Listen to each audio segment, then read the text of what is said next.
If all you ever do is put out there that you're a doctor of physical therapy and you think that that's going to give you the edge over your competition, how on earth can it? Because I could probably Google 10 different physical therapists in your town, each of whom is a doctor in physical therapy. And if everybody is competing on that, how are consumers going to make a decision?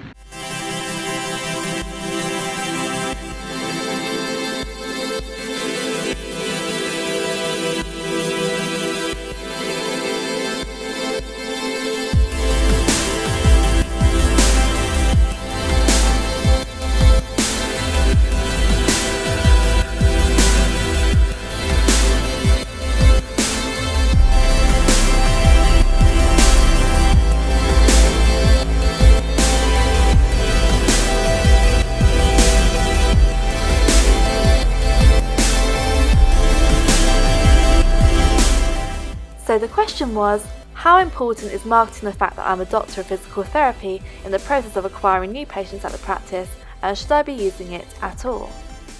Well, my thoughts on that is it's of very little importance. I see a lot of hysteria around the fact that physical therapists are now DPTs, and I kind of get why there would be that much hysteria, and even why people think that it's going to be of importance to them. But that's the problem. It's only of importance to them. And here's why: because physical therapists are now doctors, I get that, and they're allowed to use the term doctor of physical therapy. But guess what? You're still a doctor of something that I don't know enough about. So you could be a doctor, you could be the best doctor, you could be an amazing doctor, you could be the world's best doctor of physical therapy that's ever been seen. But I still don't know why that's important to me as a consumer, because as we're beginning to find out now, and physical therapists who are running businesses are beginning to find out, when you go and market for direct access consumers, most of these people are not responding to adverts that simply say, I'm a physical therapist, give me a call. They are not going to respond to an ad that says, I'm a doctor of physical therapy, give me a call, because they simply don't know what a physical therapist does to help them. So by becoming a DPT, I actually think that the industry has hurt itself, because now you have a bunch of emotionally charged physical therapists, egoed up, egotistical, thinking that because they are doctors in something, they are more likely to get business. Now, I know that one or two people won't agree with me. Aaron Labauer, I am pretty sure you will probably disagree with everything that I'm about to say, but hear me out. Becoming a DPT means nothing to the patient in the beginning. It's more relevant at the end when they're able to validate and check off the decision that they've just made. Does that make sense? So your marketing will bring people to your practice based upon advertising solutions to problems, not because you're a doctor in something, okay? They don't know enough, so the marketing still has to be about them, it still has to be solution based, and it still has to talk to their problems. Then when you bring them into your nurture system and you follow up with email, you follow up with telephone calls, and you follow up with one or two pieces of direct mail, and then you begin to have that communication with them, and then you explain, oh, by the way, that I'm a doctor of physical therapy, that's when it becomes important, and only then. So it really isn't of any importance in the marketing process. And if all you ever do is put out there that you're a doctor of physical therapy and you think that that's going to give you the edge over your competition, how on earth can it? Because I could probably Google 10 different physical therapists in your town, each of whom is a doctor in physical therapy. And if everybody is competing on that, how are consumers going to make a decision? The reality is they won't make a decision, and that's why they'll stall and stumble, and less people will come to a physical therapy practice because they have no clue what you do to help somebody like them. So I put it to you that actually being a doctor of physical therapy isn't helping the industry one dot. And anybody who thinks that it is doesn't understand the way people make decisions. People make decisions about themselves, for themselves, on the best interest to them as they see it. Being a doctor in something that they don't know what it actually is not in their best interests, and doesn't do anything to advance the relationship until they have 100% certainty that you can help them. Only then will they decide that they will want to do business with you, and you being a doctor of physical therapy actually vindicates and checks off the I've done my due diligence, this person is credible, he's sound, but he definitely gets me and he definitely knows how to help me. That's when it becomes important to be a doctor of physical therapy, if at all. Honestly, I think it's so trivial, it's beyond belief. And if you were my competitor and all that you were doing was advertising the fact that you were a doctor of physical therapy, I'd beat you all day long.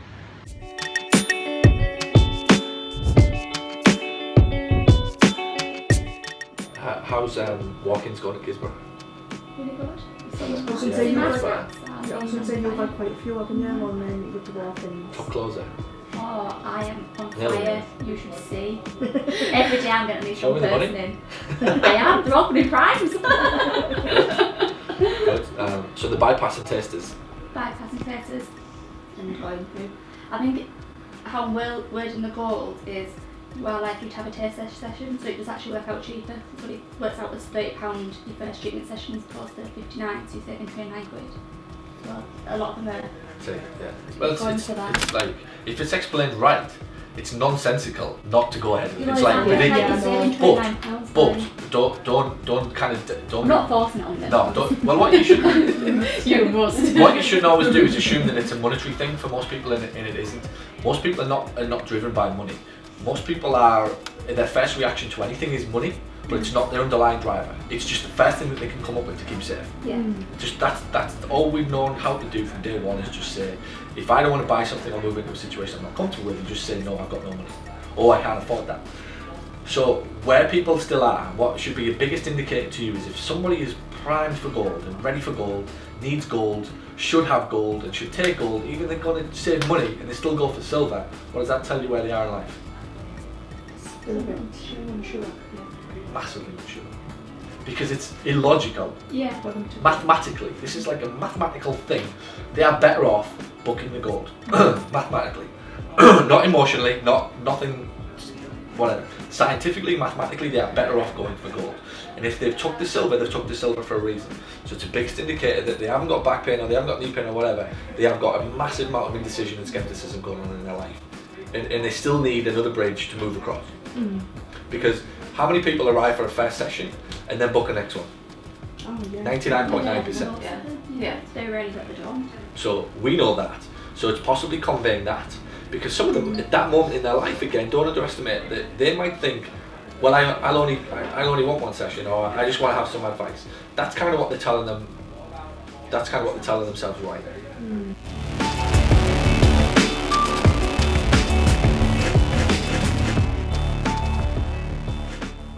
Hey Cody, how are you? Fabulous, thank you. Good. So your perfect customer and my perfect customer are about the same age, 50, 55. What about Pinterest? Yeah, I haven't gone onto it. It's not something right now that I have done. I'm even able in a position to comment, so I can't.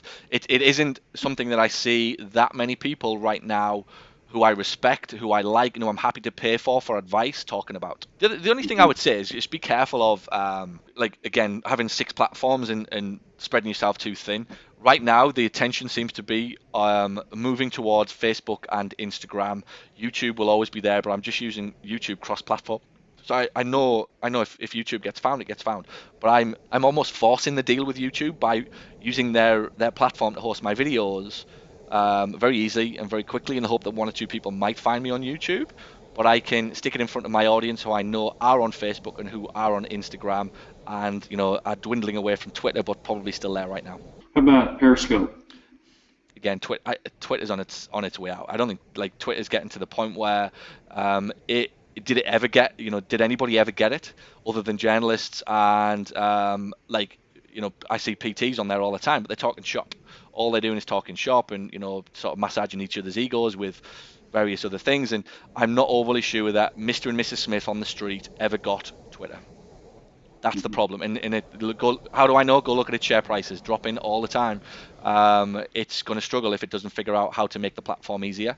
So the future is probably right now 4 or 5 years Facebook, Instagram, because Facebook owns it, and you will have some amazing opportunities for cross advertising on there moving forward. And then Snapchat. Watch this space for Snapchat. Like, not yet, certainly not yet, but in a year or two's time, it will be a place that people go because it feels live.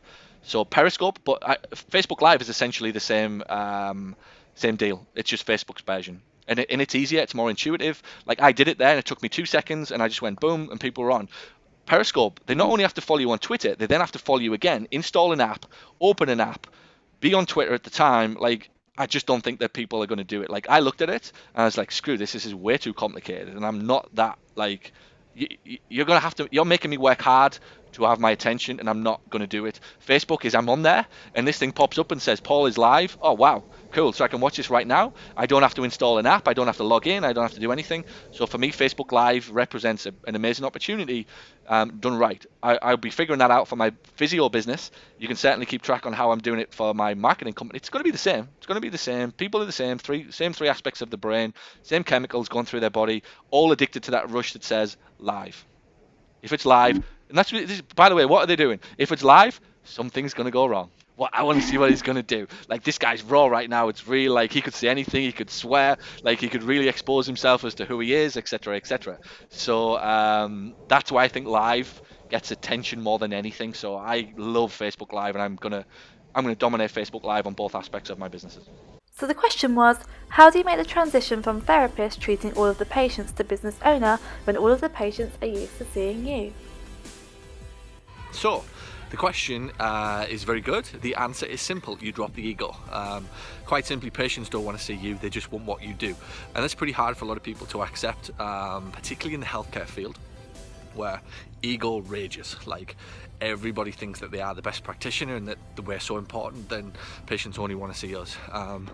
Unless you have like just like the most amazing skill set that like nobody else in the world has, which very, very rarely happens, then patients don't need to see you. They don't want to see you. They just want what you do in terms of the outcome.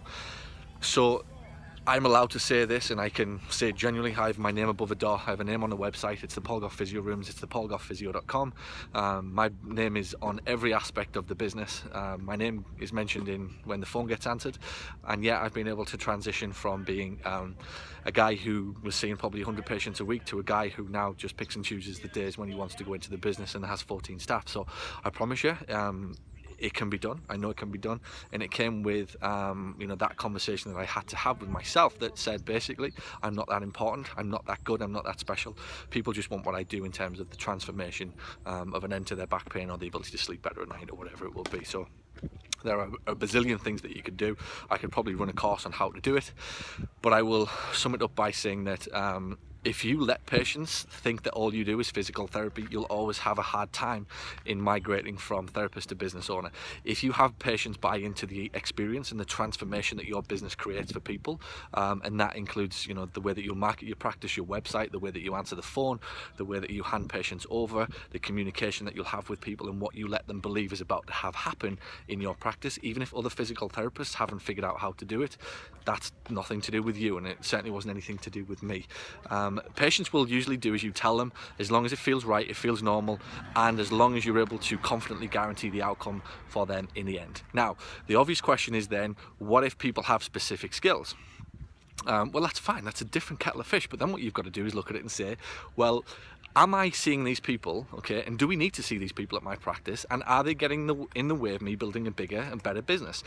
Are we better off accepting that 4 or 5 patients a week who are currently tying me up, we just send them somewhere else, let them go and see another practitioner so that you can get on building a business? There are so many people out there who need your help, who need what you do, who will just fit nicely into your business model, that you really don't have to worry about 1 or 2 patients who might only want to see you. At the end of the day, will they go and see another therapist in your practice? Of course they will, because if they don't see you, they ain't going to see you. So even if they go to another therapist somewhere else, they're still not going to see you. So you're better off having an adult conversation with them that says, hey, if you want to stay here and get something that's close to what Paul does, why don't you see one of our therapists? Because he trains them, he works with them on a weekly and a daily basis to help them to do very similar to what he does. Then you're much, much, much more likely to get people who just see sense. But it comes with having an adult conversation, and it comes with dropping the ego that you're not that special in their lives. We love to think it. I used to think it. It was great to think it, but we're not. People just want what we do, and all they want is to be able to sleep better at night. They want to walk further for longer, they want less knee pain, whatever it will be. They don't really care who gives them that, as long as somebody does. And if your business is able to promise them that transformation, you give them an amazing experience to buy into, you're much more likely and much more easily able to transition across from a therapist working like a dog to a business owner who can grow and scale an organization that allows you to live the life on your terms and build a business on your terms, which I promise you is a happy, happy place to be.